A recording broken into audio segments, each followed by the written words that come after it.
Two men were shot, one fatally on Beckford Street in downtown Kingston on Sunday morning. One firearm was also reportedly recovered. Observer Online understands that sometime after 4 a.m., the men allegedly broke into a wholesale and stole several items.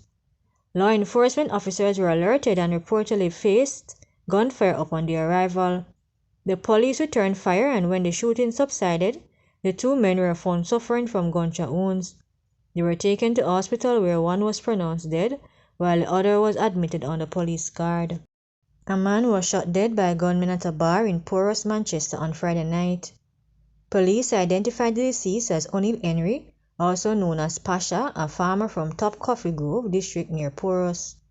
According to reports, Henry was among patrons at a bar around 9:30 p.m. when gunmen opened fire, hitting him multiple times.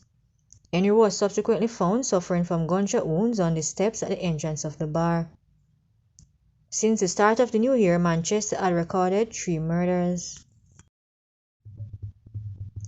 After ending 2023 with 117 people killed, Westmoreland recorded its first murder of the year on Saturday night.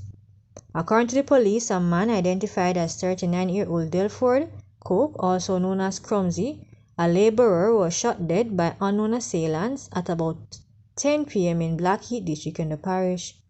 Reports from the police indicate that Coke was inside his dwelling when he was confronted by a lone gunman who opened fire, hitting him in the face and chest. The gunman then escaped on foot in the area.